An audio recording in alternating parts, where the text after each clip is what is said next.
If you're an author or plan to be one, get excited because this podcast is for you. Book Marketing Mentors is the only podcast dedicated to helping you successfully market and sell your book. If you're ready for empowering conversations with successful marketing mavens, then grab a coffee or tea and listen in to your host, international best-selling author Susan Friedman. Welcome to Book Marketing Mentors, the weekly podcast where you learn proven strategies, tools, ideas, and tips from the masters.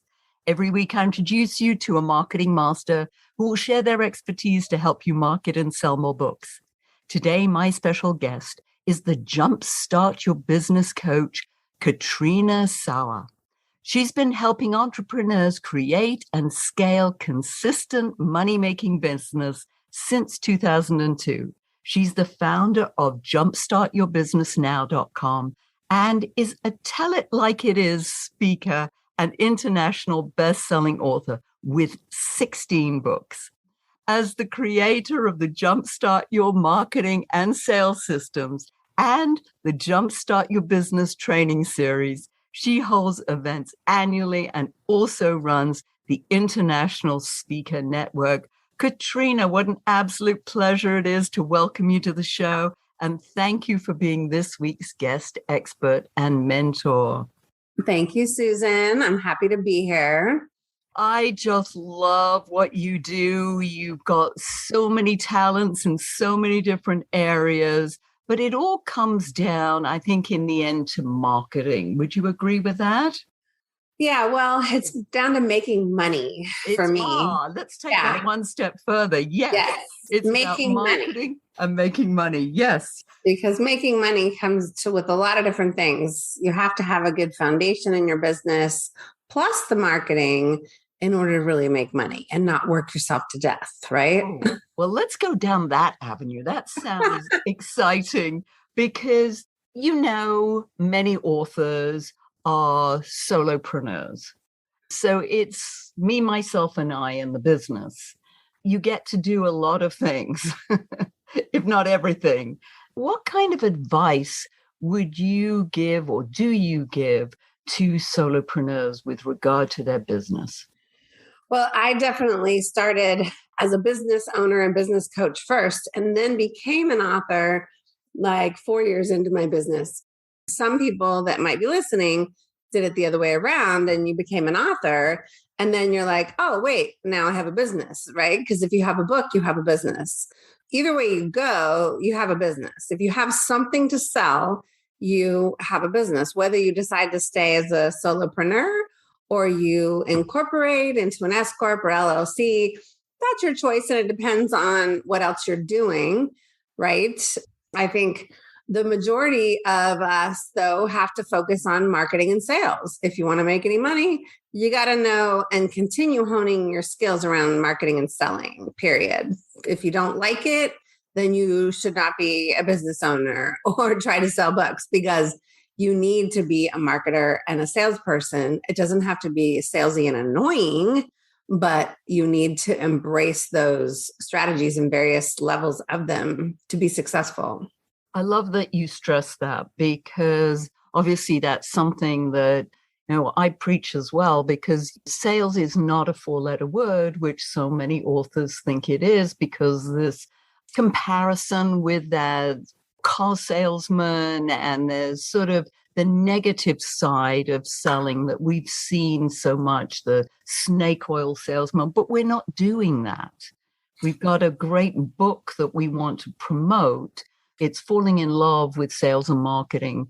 Talk to us more about this whole concept of falling in love with sales and marketing. What do you advocate for us to be able to do? Well, if you have an amazing book, which most people who are listening have probably, or they're creating, then you want more people to read it, right? And you want it to inspire people or educate people or entertain people. One way or the other, you want to help other people with your book or your work or your program or your course or your coaching or whatever else you have to sell. And in order to do that, you have to get it in front of more people and they have to want to buy it. They have to understand that the transformation is going to get them somewhere where they want to be, either entertained or to a result for a solution or something like that. Therefore, you have to think about, you have to offer the transformation. That is the sales. Most people say, well, I'm selling my book. Well, that's great. But what does your book do? What's it going to do for me if I read it? What's it going to help me do? And so the transformation that you take people through when they read your book is what you're selling. You're not selling the book. You're selling the transformation, regardless if it's a book, a course, or a coaching program. So always be thinking about selling the transformation. You're talking about the result they're going to achieve and how they're going to feel at the end or during the process. You don't have to think of it as, I have to sell my book. You just think of, hey, if you want to be inspired to help you reach your dreams, you definitely want to read my book. It's going to help you, give you the 5 tips to blankety blank. There's that. And so you think of it as serving and inspiring, educating, or entertaining rather than I have to sell my book. So just, change your mindset around how you're looking at that, in my opinion. Yes, I love that whole idea of changing your mindset, because you're absolutely right. And people don't buy books. They buy what the book will do for them, which, as you said, is the value, that the transformation that's going to happen. And yes, I love that question, is just even going through in your own mind, well, what does my book do? What is the value? What is the message that I want my target audience to have that my book will help deliver? Now, I know that you're a marketing maven. I've seen so much of what you do, and you're constantly sort of inventing and reinventing and working with people. I know that marketing basics for consistent cash flow is something you love to talk about. Let's go down that avenue and see where that takes us. Yeah. The thing is, if people think, okay, well, I know 200 people or 200 people are on my email list, of course, 200 people are going to buy my book, right? And it's just not true. Number one, you can't guarantee all 200 people are going to see the email that you send them, the one email that you send them, right, to buy the book. So you have to reach out, and same with Facebook or LinkedIn. If you have 500 friends or connections or 5,000, it doesn't matter. You can't guarantee all of them are going to see the post that says, go buy my book, or, hey, I have a book coming out, or whatever.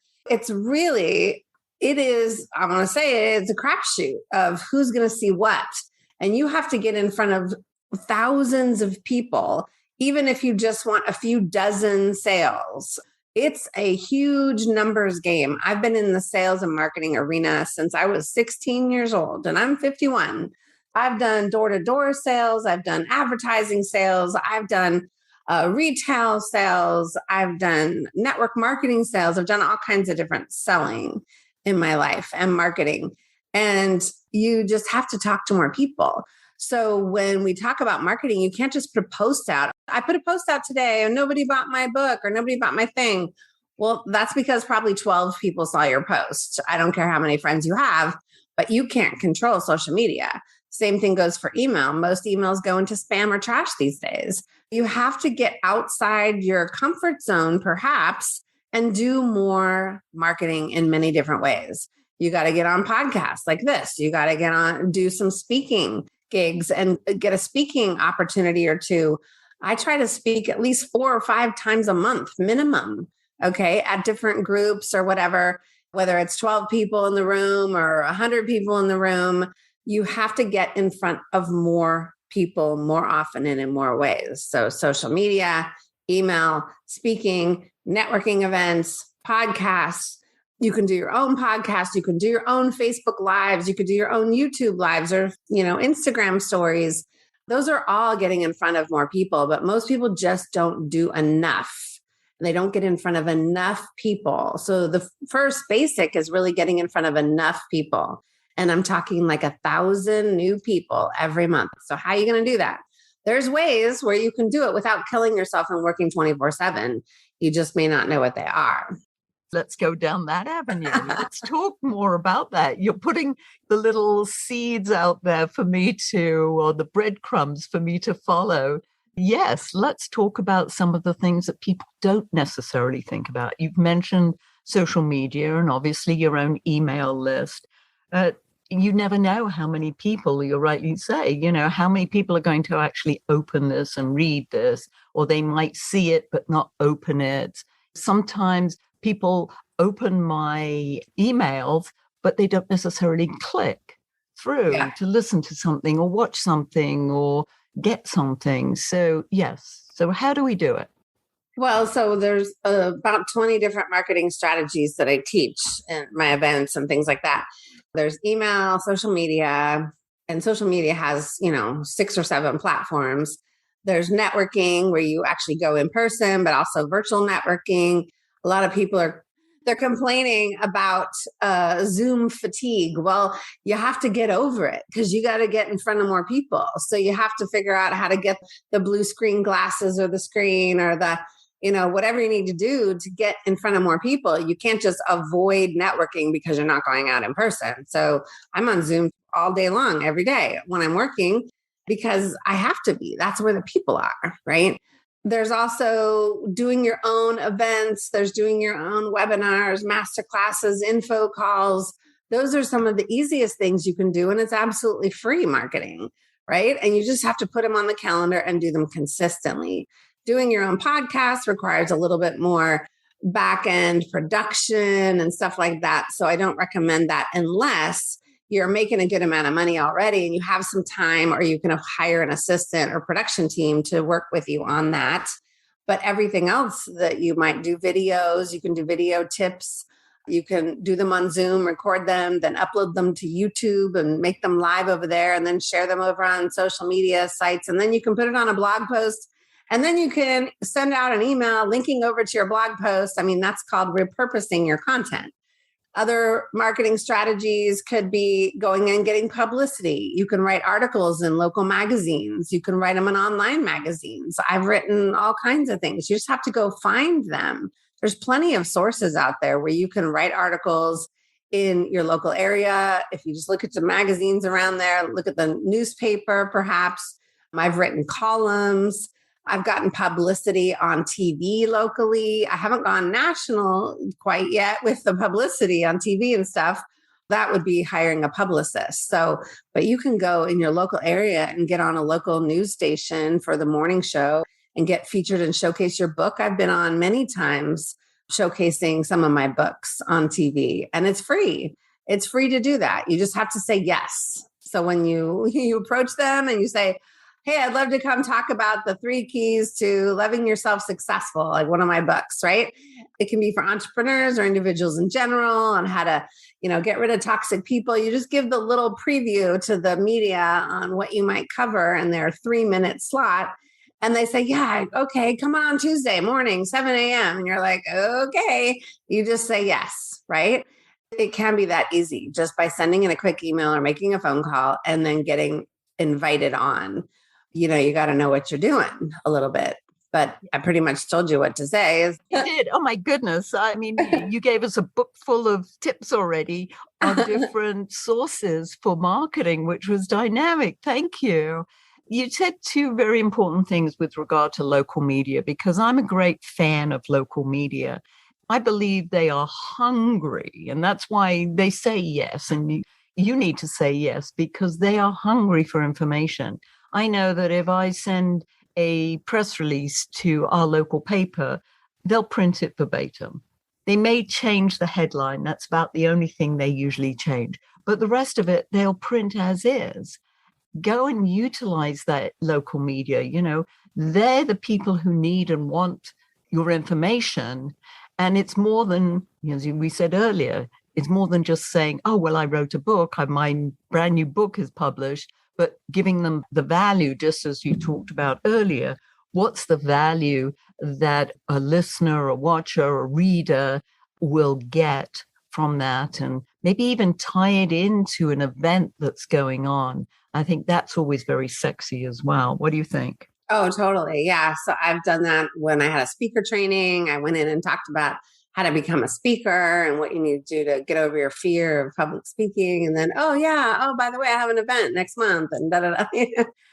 Yeah. So the timing could be good, but it doesn't matter, especially if you have a website and you offer some free stuff on your website, then people can always look you up. But the thing with the TV media for sure is you have to buy the recording.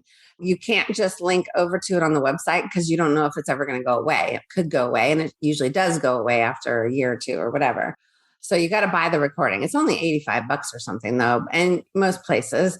And then you can embed it and upload it and stuff to your own website and you can have it forever. So highly recommend if you're going to do that, you have to save the recordings of things. Just like if you were in an online magazine, you need to take screenshots of the article pages and the headlines or the covers and stuff like that, because you need those physical contents that you can then use forever. You don't just want to link over. That's a big mistake sometimes people do. A couple of things that I picked up on when you were talking, especially about an interview, is the fact that you have to have and rehearse these sound bites, things that you're going to say, drop little hints, let's say about your book, in chapter 7 of my book, I talk about this particular tip and it helps a certain amount of people or whatever. And then your call to action. What do you have as a call to action? Do you have that website? Do you have a lead magnet, some kind of freebie that will entice people to come and give you their email address so that you can market to them directly? Obviously, you don't want to just send them to Facebook or LinkedIn because you want to own your own list. Yes, please don't just send them to social media. That's important to have a really good call to action for TV media, but also anything you're doing. If you're doing a Facebook Live, what's your call to action? You can't just say, well, if you're interested, message me if you want to talk. That's too passive. You have to say, let's talk. If this is your issue and you're having this issue, then I want to talk to you. My link to book a call is in the comments, right? You have to be more firm and assertive rather than wishy-washy and passive in your call to action. Otherwise, people aren't going to take the time because they're too busy. They're busy just like you. And if you don't tell them what to do right now and where to go and what link and what time and whatever, then they're just going to do nothing and move on to the next thing. And one of the tricks that I've learned is to actually buy what they call a pretty link, so that I've got Brainstorm with Susan, for instance. So at the end of one of my webinars, I said, well, if you want to brainstorm some ideas with me, I'm going to offer you a 20-minute session, and go to brainstormwithsusan.com. Now that links straight up into my schedule calendar and they can book a call. Yeah. So that's something that people remember rather than spouting off a long URL website name that you've gotten in 2 seconds. Yeah. Sorry. You definitely have to buy domain names for things that you're promoting. I have a lot of domain names for that purpose. So if someone wants a call with me, it's askkat.biz. If someone wants my free follow-up marketing template and audio, then it's jumpstartyourfollowup.com. If it's my event, it's loveandmoneylive.com. I mean, you just have to buy the different domains because it's easier and more memorable. Make sure that's spellable too, and use those in your call to action for sure, especially when you're talking them. Yes. And something, as you rightly said, that is memorable because it's so easy to forget. But if it's something that is easy to remember, the more the better. So yeah. Another thing that you talk about is putting your business on autopilot. Now, I told you, it's me, myself, and now. I, in my business. How am I going to put it on autopilot? Like, I don't even feel I can leave my office sometimes. So, well, oh my gosh, there's so many different things. I want to wrap up the marketing thing really quick, and I'll come back to this. But there's 3 types of marketing. So the one I talked about earlier is new business marketing. You're getting in front of new people. Then there's database marketing, which is your current email list, right? Or people that already know, like, and trust you, like maybe your followers on social. And then there's referral source marketing. So that's when you're actually specifically reaching out to other complementary business owners that can refer business to you because you have similar target audiences. So there's so many different things to do in each one. but we covered as much as we can in just a few minutes. So a lot of that actually can be on autopilot. Some of the follow-up, for example, in the database marketing can be on autopilot. We like to call, when people opt in for a free gift, then you put an opt-in box on a page that says, hey, come get my free audio on blankety blank, or my, the first 2 chapters of my book you get for free, just enter your name and email, that kind of thing. That's an opt-in box, and that should be on its own page. A landing page or just a page on your website is fine, as long as it's clear that that's the one thing you want them to do on that page. Then once they hit submit, it should automatically trigger them going and getting the free thing, which should be on a different page on your website, ideally. Like it just automatically redirects you to that, I call it a thank you page, which is the hidden page from everybody, right? That nobody can find the hidden pages. They're not indexed or anything like that. They get over there and then they can click to open and view, either download or listen to the audio or watch the video or download the ebook or whatever it is. They'll also get an email. So that submit button would trigger an email, which is called an autoresponder. And that can say inside a lot of different things. It can say, thanks for getting the free thing. Here's the page to go get it, right? And click them over to the thank you page. And then, by the way, most people who go and get that usually want this over here, and it's only $27.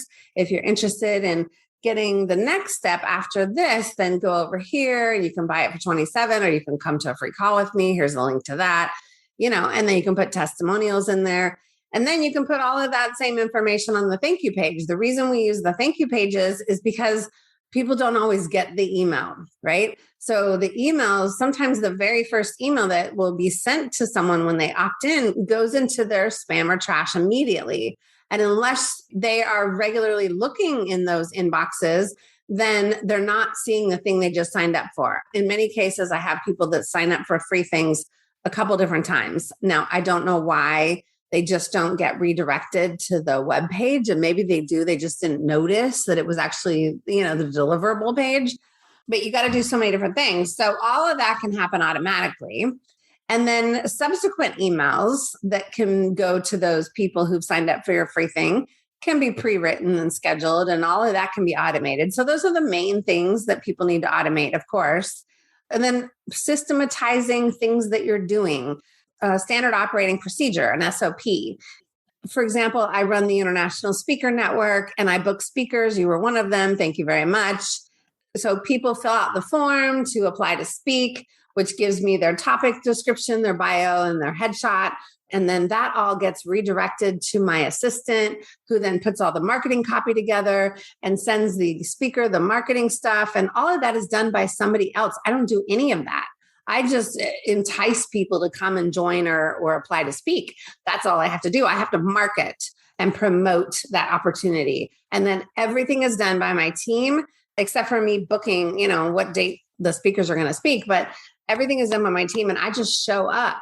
So there's a standard operating procedure that my team implements on what they have to do and when, and how they post the recordings of the call when it's done. And I have to record it to my cloud instead of my computer so they can find it easily and I don't have to do any work when it's done. There's a lot of different things that if you designate those steps that you're taking, if you write them down, then you can delegate it out or put it into some kind of system that can be automated in a software of some kind. And there's probably hundreds of things that we do in my business that I show people how to do in theirs to save you time and save you money and be more efficient and productive and profitable. And you got to embrace this stuff or you're going to work way too hard and you're not going to get in front of enough people. So you're not going to make enough money. Plain and simple. Yeah. And the whole idea of systematizing, I love. I mean, I've just fallen in love with that. And I know that I had to go through every single step of what I do. For instance, with this podcast, from inviting a guest to getting the information, their bio, their photograph, and then obviously the interview process, setting up the appointments, and then it's got to be edited and all the other things that need to go into this and then posted, all the little steps. And I didn't realize in the beginning when I just did it, but how many different steps. And once I've got it down, now I can pass it on to someone and say, hey, this is what I need help with, all these different steps. So I think that's invaluable information. And I know you've got something up your sleeve for our premium members, Katrina, when we go into the premium site, that you're going to give us something juicy that is some of your secret sauce. So we'll wait for that. In the meantime, how can our listeners get a hold of you if they want to find out more about your services? Because you offer some incredible services. Yeah, I do have a lot of trainings. I do events, virtual and in person. So you check out the events page and the trainings page. But primarily, I like to just send people to the free stuff page, the free trainings, because there's a lot of things there you can take advantage of to try me out, to listen to what I've got about. I have a free speaker training audio. I have a publishing info audio because I have a publishing company also. And then I have a Jumpstart Your Biz audio training and checklist on things you need to do every day to get in front of more people, and so on and so on. There's like 8 free things you can get. And the website is actually Jumpstart Your Biz Now, not business. It's jumpstartyourbiznow.com. And then /free trainings would be the one place I would send you to go get some free stuff. And then you're always welcome to contact me or connect on social media. Just tell me you heard me on Susan's podcast so I can remember how you heard about me. That would be great.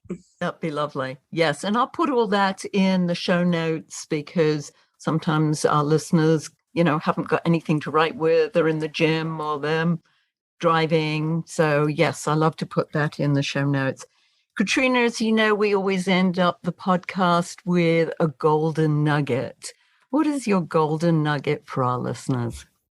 Well, I would say one of the things that holds people back from doing some of the things that we're talking about here and on the marketing and the selling is their own either self-confidence. Maybe they don't feel like they look good on camera, so they don't want to do videos, or they don't want to go in person networking or speak on stage because they feel overweight, or they're going to wait till they lose the weight, for God's sakes, or it's got to be perfect before they go send an email. I have one client who drives me insane.